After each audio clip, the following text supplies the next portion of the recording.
আসসালামু আলাইকুম রহমতুল্লাহি ওয়া তাআলা ওয়া বারাকাতুহু। প্রিয় শ্রোতাবৃন্দ, আশুরা দিবস কেন এত ফজিলতপূর্ণ? আশুরা দিবসে এত ফজিলত কেন, এত নেকি কেন?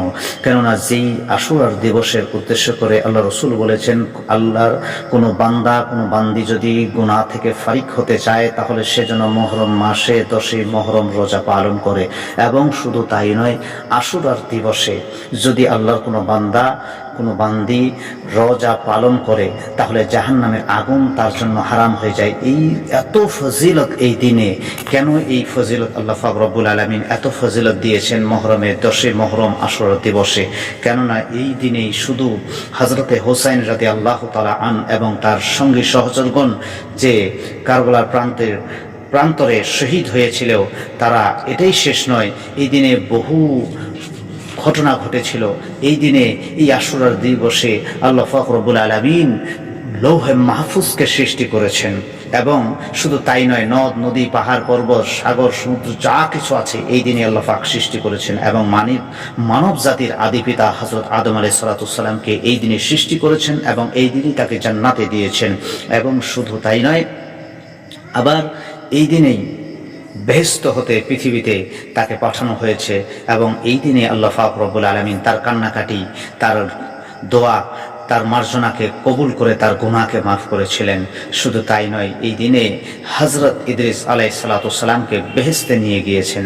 এই দিনেই হযরতে নূহ আলাইহিস সালাম তার অল্প সংখ্যক ঈমানদার উম্মত অল্প দিনের খোরাকি নিয়ে যখন কিস্তিতে সাওয়ার হয়েছিল, তুফান থেকে মুক্তি লাভ করেছিল। এই দিনেই আল্লাহ পাক রব্বুল আলামিন হযরতে ইব্রাহিম আলাইহিস সালামকে পয়দা করেছেন এবং এই দিনে নমরুদের অগ্নিকুণ্ড থেকে, নমরুদের আগুন থেকে তাকে হেফাজত করেছেন, রক্ষা করেছেন। এবং এই দিনেই হযরতে মূসা আলাইহিস সালামকে তুর পর্বতে আল্লাহ পাকের সঙ্গে কথাবার্তা বলেছেন, আল্লাহ পাক তার সঙ্গে মুলাকাত করেছেন, অর্থাৎ সরাসরি মুলাকাত নয়, তার সঙ্গে কথোপকথন করেছেন, তার সঙ্গে আলোচনা করেছেন। এই দিনেই হযরতে আইয়ুব আলাইহিস সালাম রোগ থেকে মুক্তি পেয়েছেন। এই দিনেই ইয়াকুব আলাইহিস সালাম তার প্রিয় ইউসুফ আলাইহিস সালামকে ফিরে পেয়েছেন। এই দিনেই হযরতে ইউনুস আলাইহিস সালামকে মাছের পেট থেকে উদ্ধার করেছেন।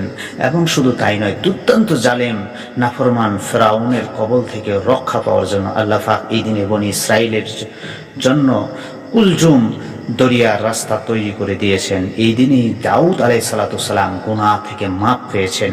এই দিনেই হযরতে সুলাইমান আলাইহিস সালাম পুনরায় তার রাজ্যত্ব ফিরে পেয়েছেন, তার সম্মান ফিরে পেয়েছেন। এই দিনেই জিবরাইল আলাইহিস সালাম আল্লাহর রহমতে হযরত মুহাম্মদ সাল্লাল্লাহু আলাইহি ওয়াসাল্লামের প্রথম তার সামনে উপস্থিত হয়েছেন।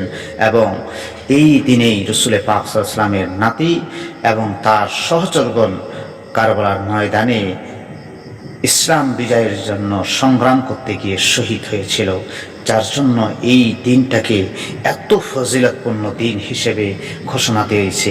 এই দিনে আল্লাহ পাক তার বান্দাদের দোয়াকে মঞ্জুর করেন। এই দিনেই আল্লাহর কোনো বান্দা কোনো বান্দি যদি তার নিজের গুনার দিকে খেয়াল করে সে অনুতপ্ত হয়ে আল্লাহর দরবারে ফরিয়াদ করে, আল্লাহ পাক তার গুনাহকে মাফ করে দেয়, তার দোয়াকে মঞ্জুর করে নেয়।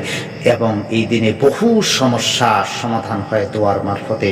এই জন্য প্রত্যেকটা আল্লাহর প্রেমিক বান্দাবান্দীদের কাছে দোয়ার জন্য আবেদন রইল, আপনারা প্রত্যেকের জন্য, বিশেষ করে প্রত্যেকটা মরহুম মরহুমাদের জন্য দোয়া করবেন। আল্লাহ এই দিনে দোয়া যেহেতু মঞ্জুর করে, যেন আল্লাহ পাক আপনার আমার দোয়ার বরকতে সেই সকল কবরবাসীদেরকে মাফ করে এবং তার সঙ্গে আমাদের গুনাহগুলোকে মাফ করে। আমিন। আসসালামু আলাইকুম ওয়া রাহমাতুল্লাহ।